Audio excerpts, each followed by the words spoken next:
Hörmətli izləyicilər, mən sizi bu gözəl qış axşamında Bakının Mərkəzi Parkından salamlayıram.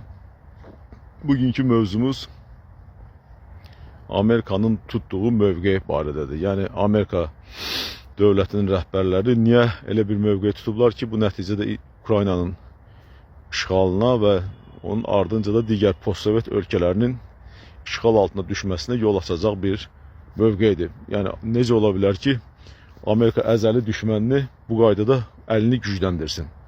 Sualımız bundan ibarətdir.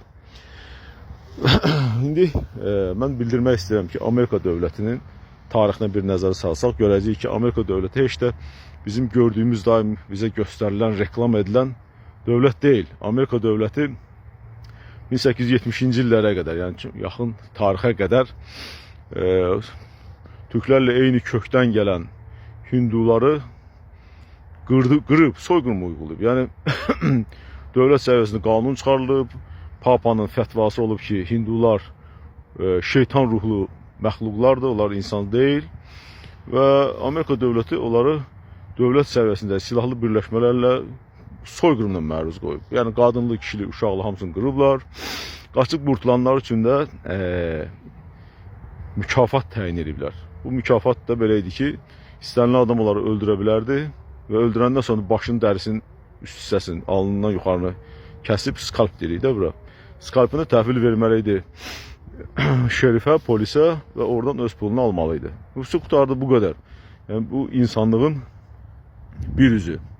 Digər üzü də odur ki, Amerika dövləti qurucuları Yəhudi iş adamlarıdır və Yəhudi pulu ilə qurulub və təbii ki, insanlar pul qoyubsa, onların məqsədi oradan daim pul qazanmaq olub. Yəni, digər tərəfdən qurucu heyət, yəni maliyyələşdirilən maliyyə mənbələri Yəhudi maliyyə mənbələridir və təbii ki, ora pul qoyulub ki, oradan da çoxlu miqdarda pul qazanılsın və həmən ailələr günü-gündən varlansınlar və hal-hazırda da Amerikan dövlətinin siyasəti, istər daxili və istər xarici siyasəti olsun, pul əmtəə üzərində qurulub, yəni ancaq maliyyə imkanlarının artırılmasına yönəlib.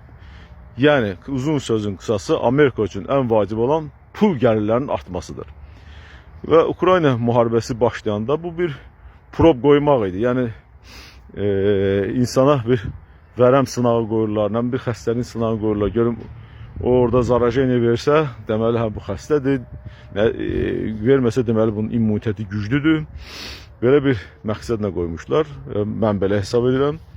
Müharibə başladı və qısa bir müddətdə başlayan kimi Rusiya 3-5 gün ərzində Ukraynanı diz çöktürməli və Ukraynanın müdafiəsi darmadağın olub. Ukrayna dövləti təslimiyyətə getməli idi. Və bundan sonra da Amerika ona böyük sanksiyalar qoyacaq idi və digər ona müttəfiq olan dövlətləri sanksiyalar altında saxlayacaq idi. Ukraynanın böyük bir hissəsi ya tamamı Rusiyanın tərkibində heç kim tərəfindən tanınmamış şəkildə qalacaq idi. Və bu da Amerika və Rusiyanı qarşı-qarşıya düşmən mövqeyində göstərəcəkdir və onun alınması ilə də qoca Avropanın dizləri titrəyəcəkdir. Bu, mən fikirləşirəm ki, bu plan belə idi. Amma plan belə baş tutmadı, belə getmədi. Niyə getmədi? Çünki ona görə yox ki, Ukraynalılar güclü orduya sahib idi və ya ona görə yox ki, Ukraynalılar güclü döyüşçülər idi müharibə başlayan günü. Sırf ona görə baş tutmadı ki, Rus ordusu çökmüş, dağılmış, hantal, yaramaz, intizamsız bir ordu idi. Yəni, idarə olunmaz bir qüvvə idi və onlar da hücuma gedərkən heç bir məharət göstərmədilər. Onlar zabitləri oxuduğu kitablar 41-45-ci ilin taktikasına əsaslanmış yarı savadlı fəhlə kəndli ordusunun rəhbərlərinin yazdığı kitablar idi. Və nəticədə də çox biabırçı vəziyyətdə ilk bir ayı onlar o vaxtı itirdilər. İndi burada nöqtəni qoyaq və araya bir haşiyə çıxım, ondan sonra davam eləyək bu nöqtədən. Avropa nədir bəs? Avropa ömür boyu Amerikanın müdafiəsi altında olan bir dövlətlər qurumudur. Yəni, Avropa Birliyindən söhbət getmir. Avropada olan bütün dövlətlər NATO'nun tərkibinə yığıldılar və hətta Türkiyə də onlara qoşuldu 47-ci ildə və Rusiyadan, Sovet Rusiyasından, Stalin Rusiyasından özlərini qorumağa çalışdılar. Nəyin hesabına? Amerikanın o super güc olmasının hesabına. Maliyyə imkanları, silahlı qüvvələri, atom bombası, nüvə silahları, raketləri sayəsində qorumağa çalışdılar. Yəni son dövrlərə qədər, yəni Sovet İttifaqı dağılana qədər Avropa Amerikanın bir bazarı idi. Həm bütün Amerika istehsal olan silah sursatı, bahalı malları alırdı, həm də onu müxtəlif donorluq eləyərək təmin edirdi. Və NATO'nun da çatısı altında birləşib Rusiyaya qarşı bir özlərini daha güclü hiss edirdilər. Amma vaxt keçdi, Sovet İttifaqı dağıldı. Yəni yenə də orada Rusiyanın dağıtmaq fikri yox idi Amerikanın. Rusiya imperiyası idi. Yəni Sovetlər Birliyi dediyimiz Rusiya imperiyası idi. Başqa onun ad demək elə-belə yalancı adlardır. Rusiya dağılandan sonra Avropa Birliyi bir başqaldırma əməliyyatına girdi. Onlar Batı Avropa Birliyi adında bir silahlı birləşmə yaratmaq istəyir. Yəni Qərbi 96-97-ci illərdə Qərbi Avropa Birliyi adlı bir silahlı qüvvə yaradıb Amerikadan tamamen canlarını qurtarmaq istəyirlər. Və bu işte Amerikanın müttəfiqi Türkiyə və bir-iki dövlət idi. Yəni bu yolda ki NATO dağılmasın. Çünki Avropa dövlətləri artıq qul olmaq istəmirdilər Amerikaya. Amerikanın təsirindən qurtulsunlar.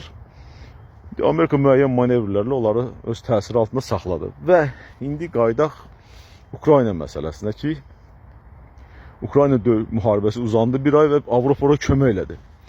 Və bu köməklər sayəsində baxdılar ki, Ukrayna döyüşə bilir. Ukraynanın döyüş qabiliyyəti var. Çünki Ukraynalılar öz vətənlərini qoruyur. Amma Rusiya özünə lazım olmayan, qırıb kökünü kəsmək istədiyi az saylı xalqlarını ora göndərirdi.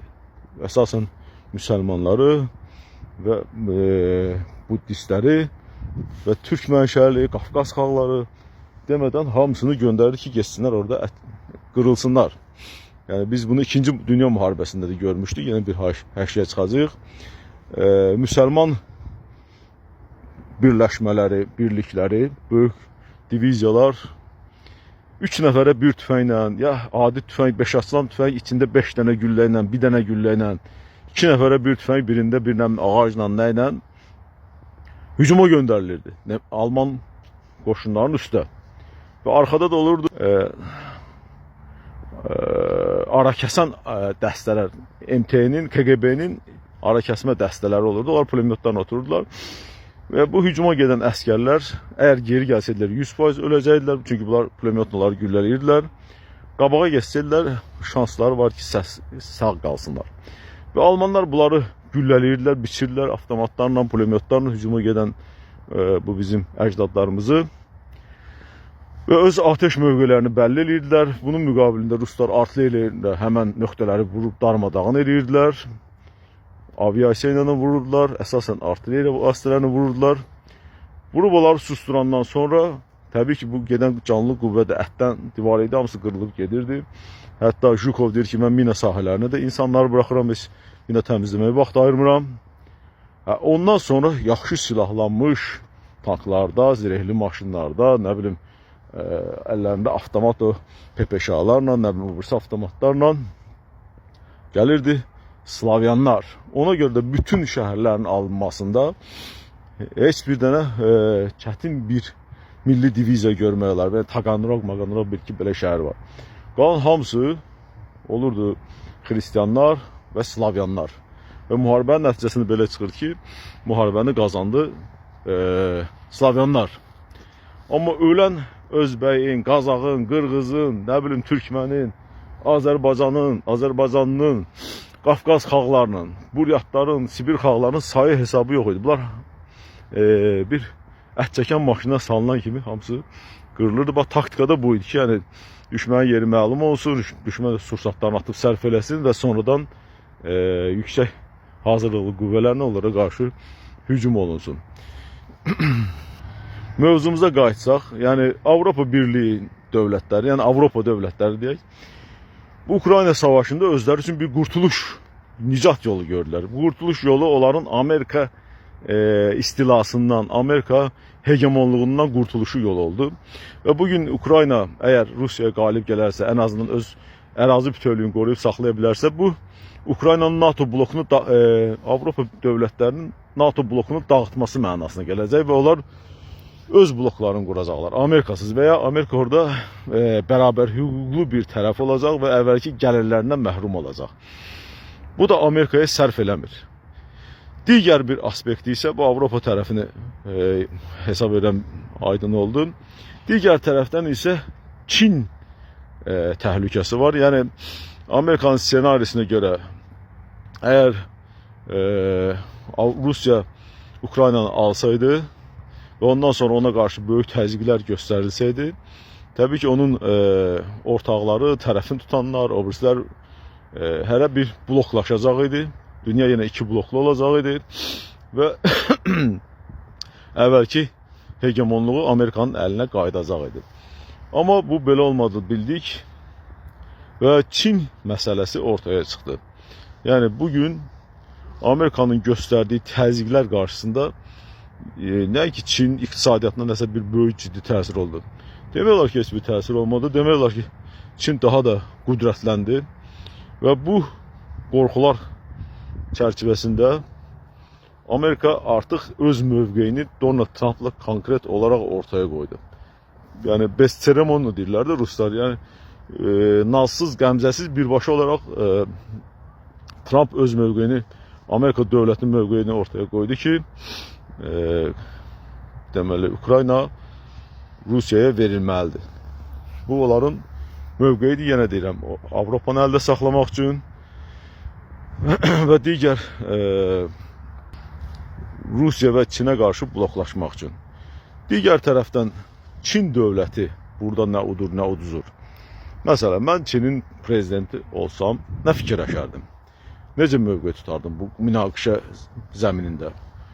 Təbii ki, mən istərdim ki, Rusiya dövləti dağılsın, parçalansın və oradan mən böyük hissələr götürüm özümə. Yəni, bir 40-50 hissəyə bölünsə Rusiya dövləti, hansısa bir Moskva ətrafında, Sankt-Peterburg ətrafında balaca bir dövlət formasına gəlsə, qalan o hamısını mən onsuz da asta-asta özümə zəbt edib götürəcəm. Ondan sonra da artıq mənim qarşımda nə Orta Asiya baxımından, nə Qafqaz baxımından, nə Avropa baxımından böyük bir hansısa bir ciddi təhlükə olmayacaq və bunlar hamısı mənim tabeçilmə keçəcək və bir müddət sonra da yavaş-yavaş onlar ümumi qazanda əriyib, hamısı bir dildə danışan bir millətə çevriləcək. Yəni bu 100 il olacaq, 200 il olacaq, 300 il olacaq, amma belə olacaq. Yəni bugünkü gün üçün qısaca fikrimi yekunlaşdırmaq istəyirəm, vaxtımız azdır. Mənim fikrim budur ki, biz Rusiyanın müharibədən çəkinməsinə çalışmalıyıq, amma heç bir halda Rusiyanın düşməni olmamalıyıq. Rusiyanın çünki müttəfiqi rolunda bu saat Amerika çıxış eləyir və Rusiyanın heç vaxt dağılmasına yol verməyəcək, Amerika dövləti parçalanmasına yol verməyəcək, çünki bu onun maraqlarına ziddir. Və bu çətin qarma-qarışıq zamanədə özümüzü, canımızı bu vəziyyətdən çıxarmalıyıq, dövlətçiliyimizi qoruyub saxlamalıyıq və ümid edirəm ki, biz buna nail olacağıq. Və Ukraynanın haqq savaşında da mən Ukrayna xalqına dözüm və mətanət arzulayıram. Ümid edirəm ki, tezliklə bu münaqişə başa çatacaq. Sağ olun, diqqətinizə görə Allah'a emanet olun.